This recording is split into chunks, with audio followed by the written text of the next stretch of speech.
नमस्कार दोस्तों, मैं अंकुर सिंह आपके अपने यूट्यूब चैनल विकास स्टडी सर्कल पर आप सभी का स्वागत करता हूं। दोस्तों, ज्योग्राफी की अपनी पिछली क्लास में हम लोगों ने भारत की वनस्पतियां उन पर दोस्तों चर्चा करना प्रारंभ किया था। उसमें दोस्तों हम लोगों ने देखा कि भारत में किस क्षेत्र में कौन सी वनस्पति या वन पाए जाते हैं। उसमें भी दोस्तों हम लोगों ने जो हमारे उष्णकटिबंधीय सदाबहार वन उस पर हम लोगों ने चर्चा की थी। आज दोस्तों उसके आगे जो अन्य हमारी वनस्पतियां हैं उन पर हम लोग आज चर्चा करेंगे। तो दोस्तों वीडियो को आप लोग अंत तक अवश्य देखें तथा वीडियो को ज़्यादा से ज़्यादा शेयर करें, लाइक करें और चैनल को अधिक से अधिक सब्सक्राइब करें। दोस्तों देखते हैं, मैंने आपको कल ही मानचित्र से पूरा समझाया था कि कहाँ पर किस प्रकार की वनस्पति पाई जाती है। उसको दोस्तों एक बार और देख लेते हैं, फिर आगे बढ़ते हैं। दोस्तों जो हमारे उत्तर में ये जम्मू कश्मीर, लद्दाख, हिमाचल प्रदेश, उत्तराखंड और सिक्किम, इधर पूर्वोत्तर में जो अरुणाचल प्रदेश पड़ता है, इस क्षेत्र में दोस्तों हमारी वनस्पति जो पाई जाती है वह पर्वतीय वन पाए जाते हैं हमारे। उसके अलावा दोस्तों जो हमारा ये पाया जाता है इधर गुजरात वाला क्षेत्र, गुजरात वाले क्षेत्र में उधर दोस्तों जो राजस्थान का क्षेत्र है, कुछ दक्षिणी हरियाणा का क्षेत्र है, इसमें दोस्तों जो वनस्पति हमारी पाई जाती है वह उष्णकटिबंधीय कटीले वन या मरुस्थलीय वनस्पति पाई जाती है। इधर दोस्तों इस जो महाराष्ट्र वाला कुछ क्षेत्र है वो दोस्तों पूरी महाराष्ट्र वाला क्षेत्र, इसमें भी दोस्तों ये मरुस्थलीय वनस्पति पाई जाती है। इधर दोस्तों जो हमारे पूर्वोत्तर भारत का क्षेत्र पड़ता है, असम, उसके अलावा दोस्तों नागालैंड, मणिपुर, मिजोरम, त्रिपुरा, मेघालय वाला क्षेत्र, इधर दोस्तों पश्चिम बंगाल वाला क्षेत्र, इसमें दोस्तों पाई जाती है उष्णकटिबंधीय सदाबहार वन। इसके अलावा दोस्तों जो हमारा क्षेत्र पड़ता है ये पश्चिम बंगाल वाला और इधर गुजरात के कच्छ वाला क्षेत्र, इसमें दोस्तों पाई जाती है हमारी मैंग्रोव वनस्पति या ज्वारी वन। या दोस्तों मैंग्रोव वनस्पति या दोस्तों पाई जाती है पश्चिम बंगाल के जो सुंदरवन डेल्टा है उस क्षेत्र में, और गुजरात के कच्छ वाले क्षेत्र में ये वनस्पति पाई जाती है।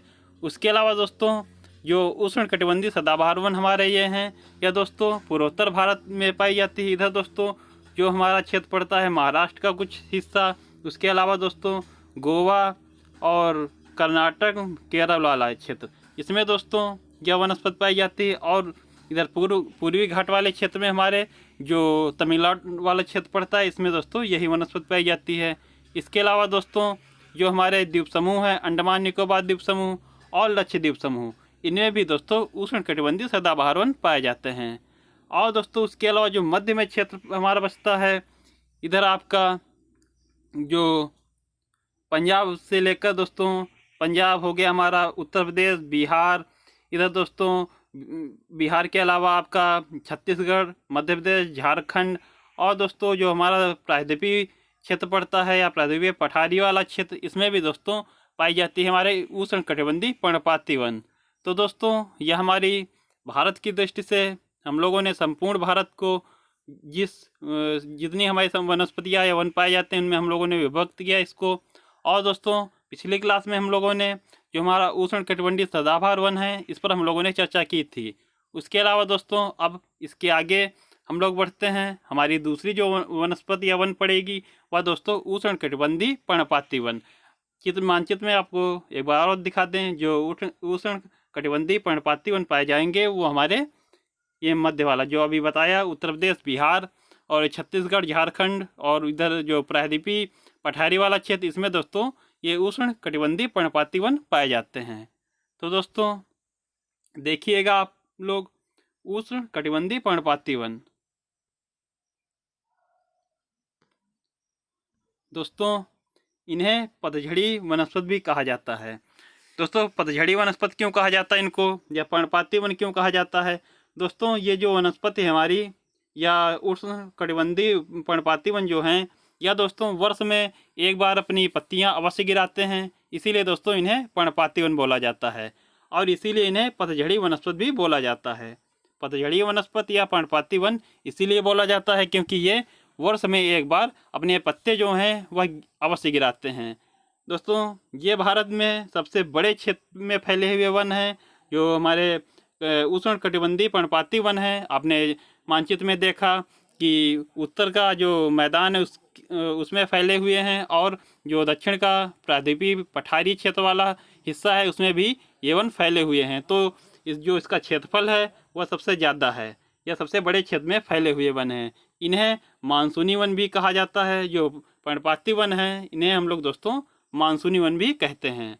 ये दोस्तों ये उन क्षेत्रों में विस्तृत हैं जहाँ 70 सेंटीमीटर से 200 सेंटीमीटर तक वर्षा होती है। वर्षा की बात की जाए दोस्तों तो जिन क्षेत्रों में 70 सेंटीमीटर से 200 सेंटीमीटर तक वर्षा होती है वहाँ दोस्तों ये पर्णपाती वन पाए जाते हैं। इस प्रकार के वनों में वृक्ष शुष्क ग्रीष्म ऋतु में 6 से 8 सप्ताह के लिए अपनी पत्तियाँ गिरा देते हैं। जो दोस्तों जो ग्रीष्म ऋतु की जब शुरुआत होती है तो दोस्तों ये अपनी पत्तियाँ जो हैं वह गिरा देते हैं 6 से 8 सप्ताह के लिए। इसीलिए दोस्तों इन्हें पर्णपाती वन या पतझड़ी वनस्पति कहा जाता है। दोस्तों आगे देखिएगा, जल की उपलब्धि के आधार पर इन वनों को 2 भागों में बांटा जाता है। जल की उपलब्धि के आधार पर इन वनों को 2 भागों में बांटा जाता है। कौन कौन से 2 भाग हैं इनके? पहला दोस्तों है आर्द्र या नम वनस्पति, आर्द्र या नम वनस्पति नम पर्णपाती वन, और दोस्तों दूसरा जो है शुष्क पर्णपाती वन। यह दोस्तों 2 भागों में बांटे जाते हैं, आर्द्र या नम पर्णपाती वन और दूसरा दोस्तों शुष्क पर्णपाती वन। दोस्तों जो हमारा पहला आर्द्र या नम पर्णपाती वन है, आर्द्र या नम पर्णपाती वन उन क्षेत्रों में पाए जाते हैं जहां वर्षा 100 सेंटीमीटर से 200 सेंटीमीटर तक होती है। अगर आप लोगों ने देखा कि जो हमारे पर्णपाती वन हैं इनमें दोस्तों अगर पूरे क्षेत्र की बात की जाए तो उसमें दोस्तों 70 से 200 सेंटीमीटर वर्षा की आवश्यकता होती है। 70 से 200 सेंटीमीटर के मध्य जो क्षेत्र हैं जिनमें इतनी वर्षा होती है उनमें दोस्तों पर्णपाती वन पाए जाते हैं। अगर दोस्तों इनके भाग जो हैं 2 आर्द्र या शुष्क पर्णपाती वन, इनमें दोस्तों जो आर्द्र वाले पर्णपाती वन हैं वह दोस्तों जहाँ 100 सेंटीमीटर से 200 सेंटीमीटर तक वर्षा होती उन क्षेत्रों में ये नम या आर्द्र पर्णपाती वन पाए जाते हैं। दोस्तों जो आर्द्र या नम पर्णपाती वन है इनके दोस्तों जो सागौन वृक्ष हमारा है या इनकी प्रमुख विशेषता प्रमुख प्रजाति इसमें पाई जाती है। जो सागौन वृक्ष है यह नम पर्णपाती वन की प्रमुख प्रजाति है। इसके दोस्तों जो क्षेत्र किन किन क्षेत्रों में ये विस्तृत है वह देख लीजिए आप लोग। उत्तर पूर्वी राज्य जो दोस्तों बिहार वाला क्षेत्र, पश्चिम बंगाल वाला कुछ क्षेत्र पड़ेगा, इन क्षेत्रों में दोस्तों यह विस्तृत है। और दोस्तों कुछ क्षेत्र जो असम का है उसमें भी आपको ये वनस्पति देखने को मिल जाएगी। उसके अलावा दोस्तों हिमालय का दक्षिणी क्षेत्र, आपने देखा जो हिमालय का दक्षिणी क्षेत्र है या पर्वतपदी क्षेत्र आप लोग बोलें, उसमें दोस्तों ये आर्द्र या नम वनस्पति आपको मिलेगी।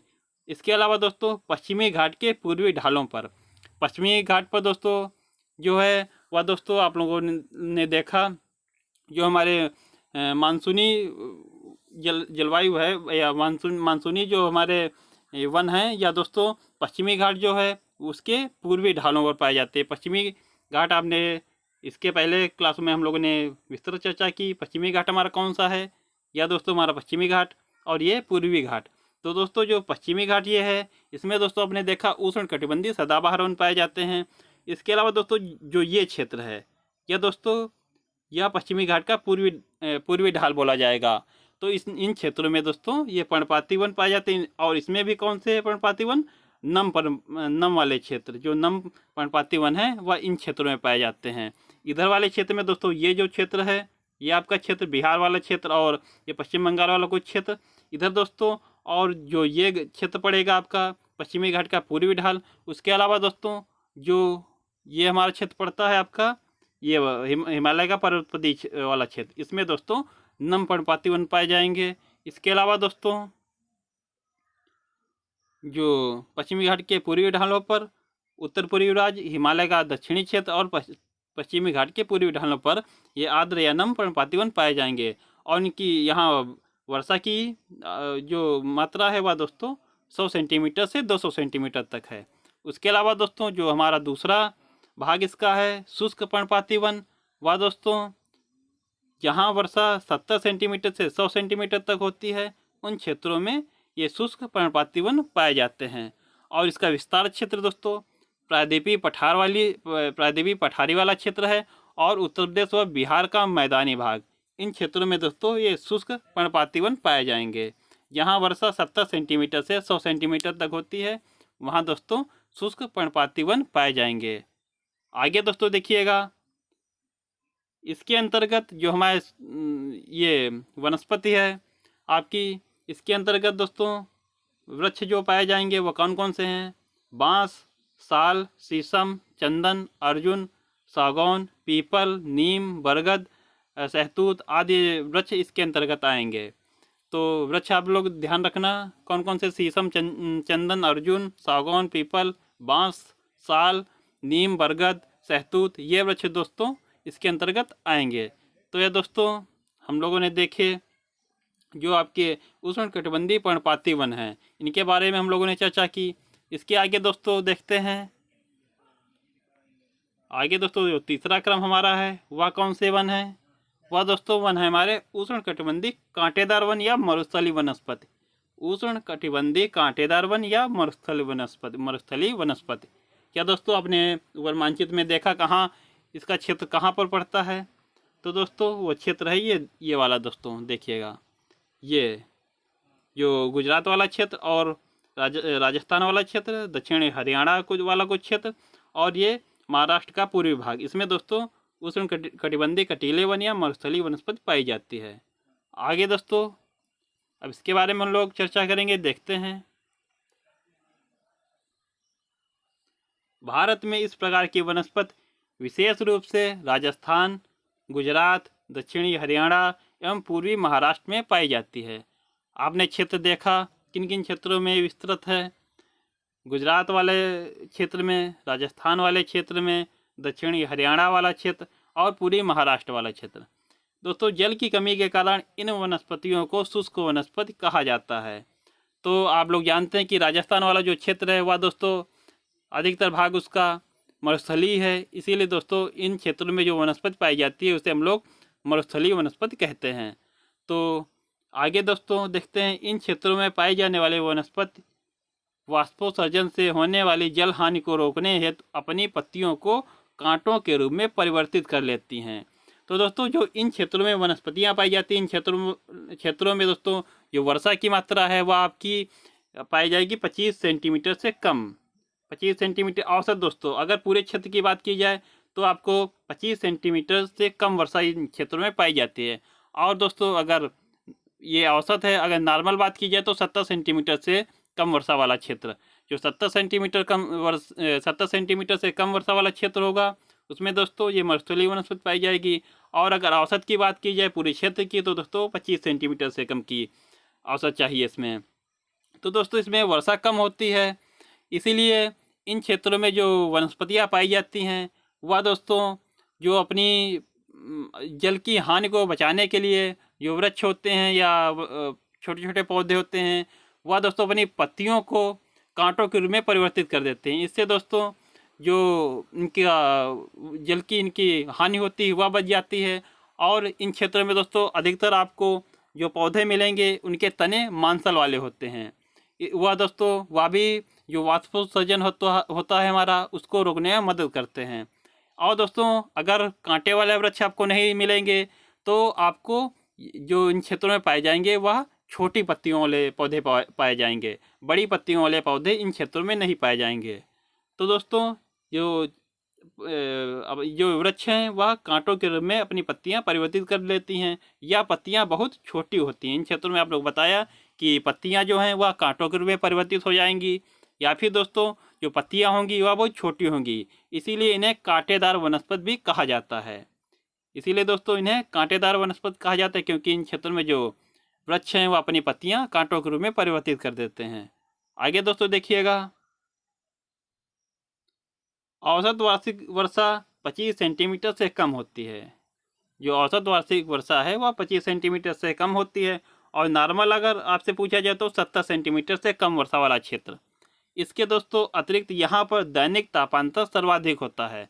जो दैनिक तापांतर का अर्थ ये हुआ दोस्तों, दिन में जो यहाँ इस क्षेत्र में आपको पता है कि जो मृदा हमारी है वह बलुई मृदा है। तो यहाँ दोस्तों जो दिन में तापमान होगा वो बहुत अधिक होगा और रात को दोस्तों यहाँ तापमान बहुत कम हो जाता है, क्योंकि यह दोस्तों रेत जो है वह जो दिन में धूप लगती है तो उससे दोस्तों ऊष्मा सर्वाधिक अवशोषित करती है और यह दोस्तों रात को बहुत जल्दी से जो ऊष्मा अवशोषित इसने की वह परावर्तित कर देती है। तो यहाँ दोस्तों इसीलिए दिन के और रात के जो तापांतर है या दोस्तों यहाँ पर आप लोग देखेंगे तो यहाँ पर तापांतर इसका बहुत कम पाया जाता है। इसके अलावा दोस्तों यहाँ पर जो वृक्ष पाए जाएंगे कौन कौन से हैं, बबूल, कीकर, खेजड़ी, खजूर, नागफनी, अकासिया आदि वृक्ष यहाँ पाए जाएंगे। और दोस्तों इन वनों के वृक्ष जो हैं वह बिखरे हुए होते हैं। इनकी जड़ें लंबी तथा जल की तलाश में चारों ओर फैली होती हैं। जो इन क्षेत्रों में दोस्तों जो वन पाए जाएंगे वह आपको बिखरे मतलब कहीं पर सघन वन नहीं मिलेंगे, आपको विरल वन देखने को मिलेंगे। और इनकी जो जड़ें यहाँ वृक्ष जो होंगे इनकी जड़ें जो होंगी वह दोस्तों जल की तलाश में बहुत ज़मीन की गहराई तक अधिक गहराई तक जाती हैं और चारों ओर फैली हुई होती हैं। तो यह दोस्तों हमारे मरुस्थलीय वन हो गए। इसके अलावा दोस्तों जो हमारा चौथा वन पाया जाता है मैंग्रोव वन या ज्वारी वनस्पति। मैंग्रोव वन या दोस्तों ज्वारी वनस्पति, इसमें दोस्तों आपने मानचित्र में देखा ज्वारी वन या मैंग्रोव वन कहाँ कहाँ पाए जाते हैं। मानचित्र को आपने अच्छे तरीके से देखा होगा कि जो पश्चिम बंगाल वाला क्षेत्र है और इधर दोस्तों जो गुजरात वाला कच्छ वाला क्षेत्र है, इन क्षेत्रों में मैंग्रोव वनस्पति पाई जाती है। कौन वाला क्षेत्र दोस्तों, जो यहाँ पर ये पश्चिम बंगाल वाला को क्षेत्र पड़ता है सुंदरवन वाला क्षेत्र, और इधर जो गुजरात वाला क्षेत्र पड़ता है कच्छ वाला क्षेत्र, यहाँ दोस्तों ये वनस्पति पाई जाती है। तो दोस्तों देखते हैं भारत में इस प्रकार की वनस्पति विशेष रूप से पश्चिम बंगाल के डेल्टाई क्षेत्र एवं गुजरात के कच्छ क्षेत्र में पाई जाती है। इसके अलावा दोस्तों आपको पिछली क्लास में हमने बताया था इन क्षेत्रों में तो विशेषकर पाई जाती है जो गुजरात का कच्छ क्षेत्र है और पश्चिम बंगाल का जो सुंदरवन डेल्टा वाला क्षेत्र है उन क्षेत्रों में पाई जाती है। इसके अलावा आपको बताया था कुछ क्षेत्र में आपके उड़ीसा, तमिलनाडु या आंध्र प्रदेश वाला जो क्षेत्र है इसमें दोस्तों कुछ क्षेत्रों में यह पाई जाती है। और यह पाई कहाँ जाएगी, यह दोस्तों पाई जाएगी जो हमारे डेल्टाई क्षेत्र हैं उन्हीं में ये दोस्तों पाई जाएगी। तो दोस्तों डेल्टाई क्षेत्र में देखिएगा अगला पॉइंट हमारा इसी बात पर है कि डेल्टाई क्षेत्र में यह वनस्पति गंगा ब्रह्मपुत्र, गोदावरी, महानदी, कृष्णा, कावेरी नदियों के डेल्टा क्षेत्र में मिलती है। तो डेल्टाई क्षेत्र में दोस्तों यह वनस्पति अधिक मिलती है। यह दोस्तों अगला पॉइंट हमारा है इन्हें आपदा संरक्षित वनस्पति कहा जाता है। तो दोस्तों इन्हें आपदा संरक्षित वनस्पति क्यों कहा जाता है, क्योंकि दोस्तों यह हमारे आपको पता है कि तटवर्ती जो क्षेत्र हैं उन्हीं में दोस्तों यह वनस्पति पाई जाती है और यह दोस्तों काफ़ी सघन वनस्पति होती है। तो दोस्तों जब अगर तेज़ी से कोई चक्रवात या तूफान आता है समुद्र में तो यह दोस्तों जब ये दोस्तों आपका जो तट है पूर्वी तट इस क्षेत्र में जब बढ़ती है बंगाल की खाड़ी से कोई आपका तूफान या चक्रवाती कोई तूफान अगर बढ़ा तो इन क्षेत्रों में आकर दोस्तों जो वृक्ष हैं इनमें दोस्तों इसकी जो तीव्रता है वह आकर यहाँ कम हो जाती है, इसीलिए दोस्तों इन्हें आपदा संरक्षित वनस्पति कहा जाता है। आगे दोस्तों देखिएगा अगला पॉइंट हमारा है यहाँ पर पाई जाने वाली मैंग्रोव वनस्पतियों को सुंदरी कहा जाता है। जो दोस्तों ये पश्चिम बंगाल वाला क्षेत्र है इसमें मैंग्रोव वनस्पति जो पाई जाती है उनमें दोस्तों सुंदरी वृक्ष अधिक होते हैं, इसीलिए इसे सुंदरी कहा जाता है और इस कारण इसे सुंदरवन कहा जाता है। सुंदरी वृक्ष की अधिकता के कारण ही जो पश्चिम बंगाल वाला डेल्टाई क्षेत्र है उसे सुंदरवन कहा जाता है, सुंदरवन का डेल्टा कहा जाता है। यहाँ पर दोस्तों कैसूरिना व गोरेनिया वनस्पति भी पाई जाती है। जो कैसूरिना या गोरेनिया वनस्पति है यह भी दोस्तों इन्हीं क्षेत्रों में पाई जाती है। वर्षा की बात अगर आप लोग करेंगे दोस्तों तो औसत वर्षा 200 सेंटीमीटर से 250 सेंटीमीटर होती है। 200 सेंटीमीटर से 250 सेंटीमीटर यहाँ वर्षा होती है। और वृक्ष की बात करें तो दोस्तों नारियल, ताड़, एगार आदि वृक्ष यहाँ पाए जाते हैं। नारियल, ताड़, एगार आदि वृक्ष इसमें दोस्तों जो आपकी ज्वारी वनस्पति पाई जाती है इनमें दोस्तों इन वृक्षों की अधिकता होती है। तो दोस्तों आगे देखिएगा, हमारा अंतिम जो भाग है वनस्पतियों का वह है पर्वतीय वनस्पति। पर्वतीय वनस्पति आपको 2 बार बता चुका हूँ कि पर्वतीय वनस्पति कहाँ कहाँ वाले किस क्षेत्र में पाई जाती है। तो जो हमारा ये उत्तर का जो पर्वतीय क्षेत्र है उसी में दोस्तों पाई जाती है। क्या दोस्तों, इस क्षेत्र में जो हमारा लद्दाख वाला क्षेत्र, जम्मू कश्मीर वाला क्षेत्र, हिमाचल प्रदेश वाला क्षेत्र, उत्तराखंड वाला क्षेत्र और ये दोस्तों जो सिक्किम वाला और अरुणाचल प्रदेश वाला क्षेत्र, इसमें दोस्तों पर्वतीय वन पाए जाते हैं। आगे देखते हैं दोस्तों, भारत में पर्वतीय वन 2 स्थानों पर पाए जाते हैं। कहाँ कहाँ?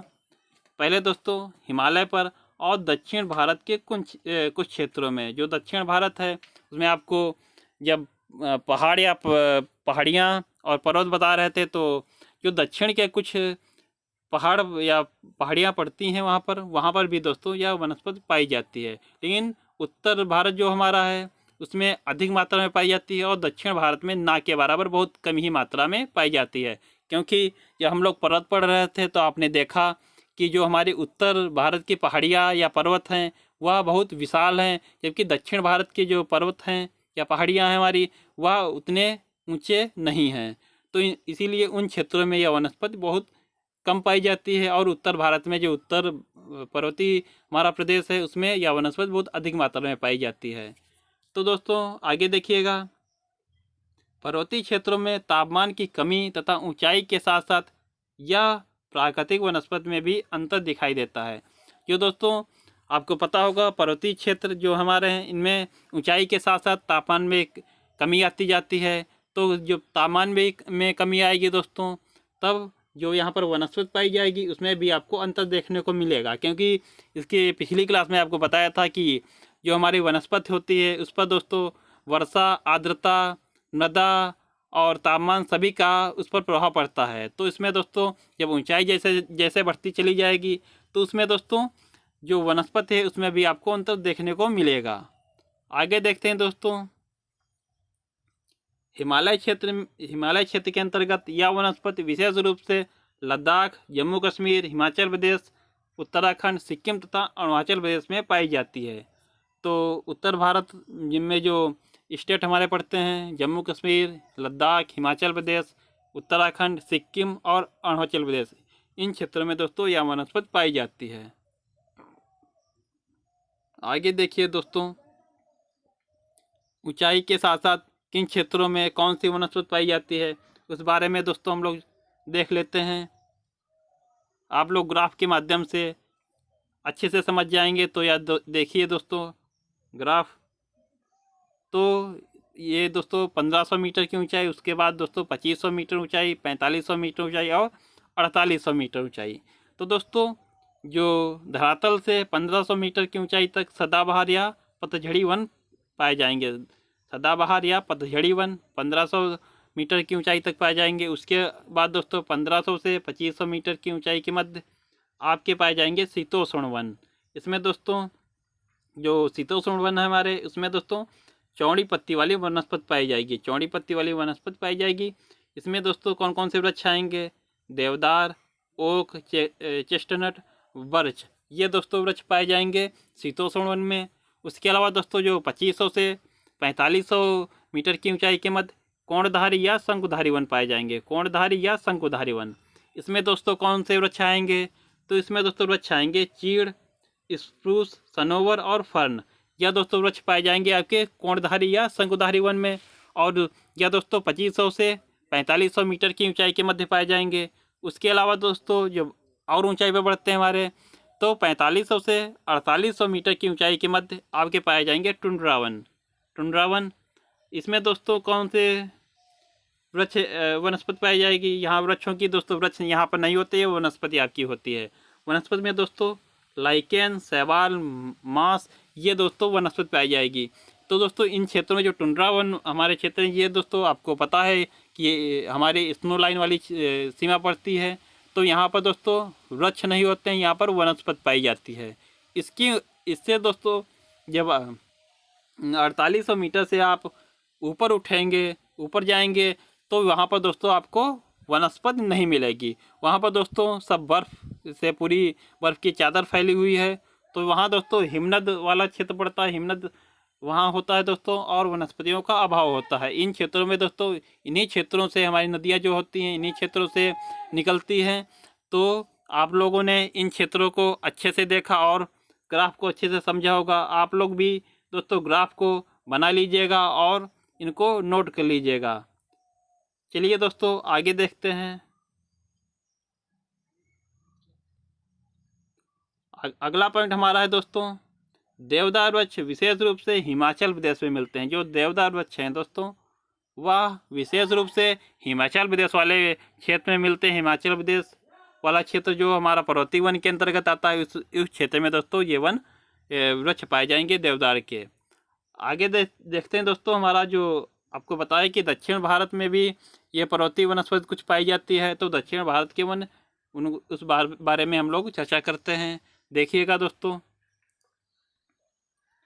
दक्षिण भारत में पर्वतीय वन मुख्यतः नीलगिरी, अन्नामलाई और पालनी पहाड़ियों में पाए जाते हैं। नीलगिरी, अन्नामलाई और पालनी पहाड़ियाँ जब हम लोगों ने पर्वत पढ़े तो आपको बहुत अच्छी तरीके से बताए थे कि ये पहाड़ियाँ कहाँ पर पड़ती हैं। तो दोस्तों आप लोगों ने देखा था कि जो दक्षिण हमारा बिल्कुल दक्षिणी भाग जो हमारा प्रायद्वीप का पड़ता है वहीं पर दोस्तों ये नीलगिरी, अन्नामलाई और पालनी पहाड़ियाँ पड़ती हैं। तो उन्हीं दोस्तों पहाड़ियों में इन जो हमारे पर्वतीय वन है उनका कुछ विस्तार है। इन पहाड़ियों में के कुछ क्षेत्रों में शीतोष्ण वन पाए जाते हैं। इन्हें दक्षिण भारत में 16 वन कहा जाता है। यह पॉइंट दोस्तों आप लोग विशेषकर ध्यान रखना। जो ये दक्षिण की पहाड़ियाँ हमारी हैं इनमें दोस्तों कुछ क्षेत्रों में शीतोष्ण वन पाए जाते हैं और इन्हें दोस्तों दक्षिण भारत में 16 वन कहा जाता है। इनमें दोस्तों जो वृक्ष पाए जाएंगे 16 वन में वह कौन कौन से हैं दोस्तों देख लीजिएगा। लारेल, सिनकोना और मैग्नोलिया, लारेल और सिनकोना वृक्ष ये हमारे 16 वन के अंतर्गत आते हैं। तो दोस्तों ये हमारे थे पर्वतीय वन। आशा करता हूँ आप लोगों ने इनको बहुत अच्छे से समझा होगा।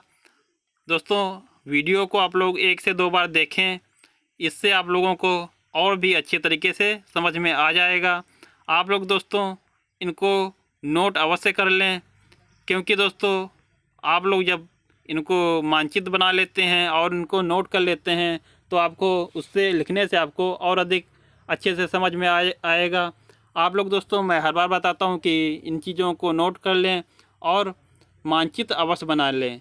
तो दोस्तों आशा करता हूँ आप लोगों को जो हमारी भारत की वनस्पतियाँ हैं वह बहुत अच्छे से समझ में आई होंगी।